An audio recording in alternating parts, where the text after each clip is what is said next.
Hai, Assalamualaikum and welcome to Pika Storyteller Channel. Mula-mula sekali Pika nak ucapkan terima kasih kepada korang semua yang sudi untuk klik pada video kali ini.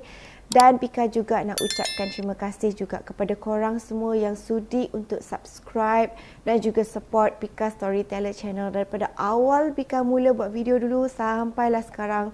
Dan sekarang pun Alhamdulillah Pika dah pun dapat 50,000 subscribers. Sebenarnya Pika tak pernah expect punya Pika akan dapat 50,000 subscribers. Okay, sebab awal-awal dulu buat video ni sekadar orang kata sekadar untuk suka-suka je lah kan. Sebab hobi Pika memang suka bercerita. Dan terima kasih sebab korang support. Pika tak tahu nak cakap apa. But anyway, sebagai tanda penghargaan, Pika akan buat giveaway yang mana Pika akan announce nanti.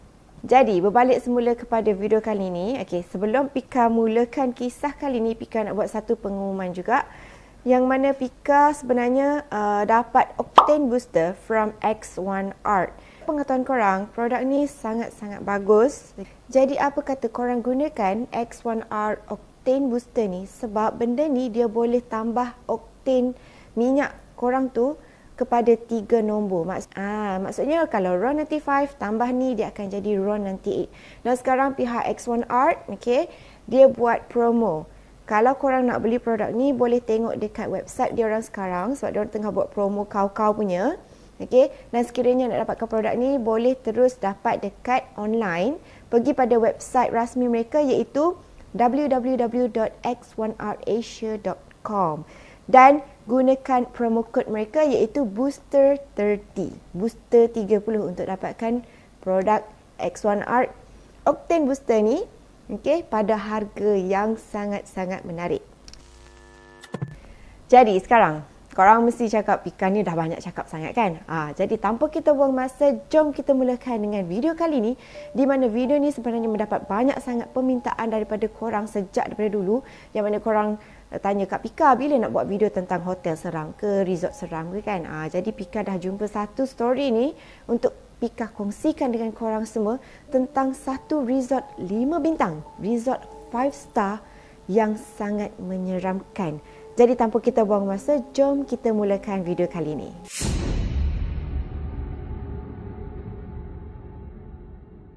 Dalam kisah kali ini, sebenarnya ia berlaku di sebuah resort mewah 5 bintang yang terletak di Teluk Bahang, Pulau Pinang. Resort ni nama dia adalah Mutiara Beach Resort. Jadi dekat sini mungkin ada antara korang ni orang Pulau Pinang ataupun orang yang pernah pergi dekat hotel ataupun resort tu sebelum ni. Mungkin korang pernah dengar lah kot nama hotel ataupun resort ni. Sebab resort ni pada satu ketika dulu dia merupakan satu resort yang sangat mewah. Dia ada 400 bilik. Maksudnya memang seriously hotel ataupun resort tu sangatlah besar, sangat gagah.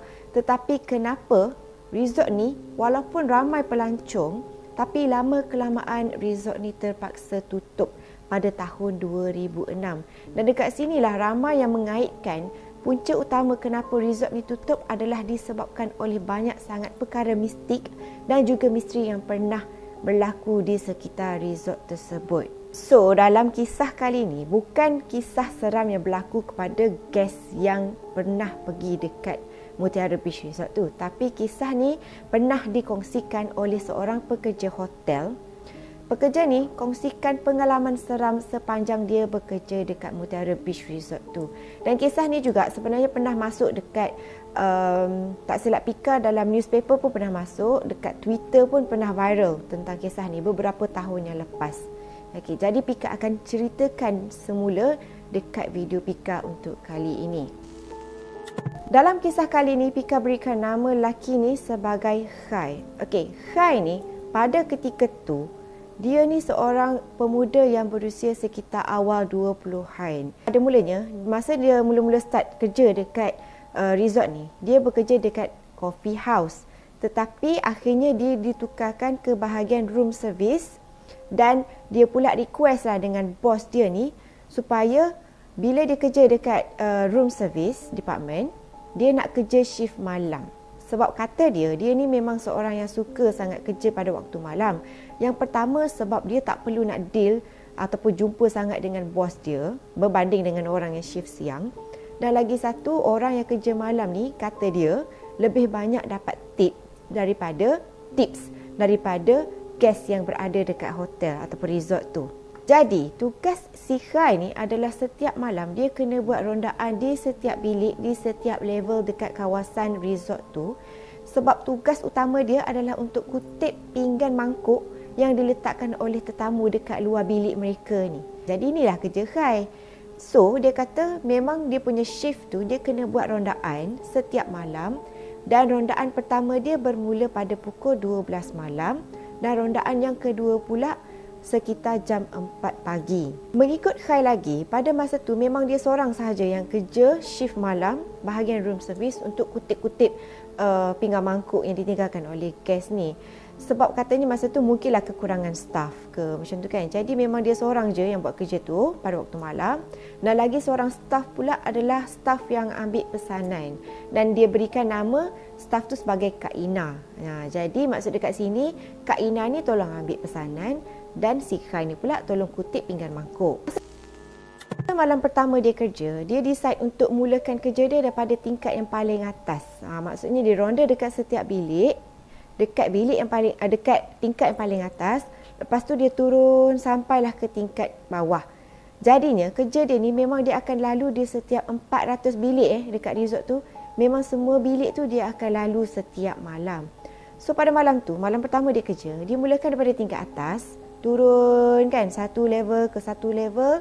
Daripada tingkat atas sampailah ke tingkat 6, tak ada apa benda pun yang berlaku. Tak ada rasa seram, tak ada rasa sejuk pun. Tetapi yang peliknya, bila dia sampai dekat level 5, tingkat 5, dia mula rasakan seperti keadaan di sekitar tingkat 5 tu sejuk semacam. Terasa seperti dia ni berada dekat kawasan peti ais. Dia punya sejuk tu. Sampaikan dia punya bulu roma dekat tengkuk ni semua meremang. Selain daripada dia dapat rasakan suasana tu jadi sejuk dengan tiba-tiba, lagi menyeramkan, dia turut dapat dengar suara-suara seperti orang sedang bercakap tetapi dalam satu bahasa yang dia tak faham. Dan pada masa yang sama juga, dia dengar bunyi seperti angin yang menderu-deru masuk.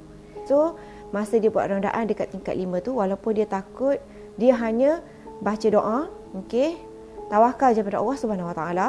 Dan juga dia bacalah beberapa ayat-ayat suci Al-Quran supaya untuk menghilangkan rasa takut tu. So dia pun teruskan sampailah dia dah settle semua kerja dia dan masa tu dia pun pergilah berehat kan.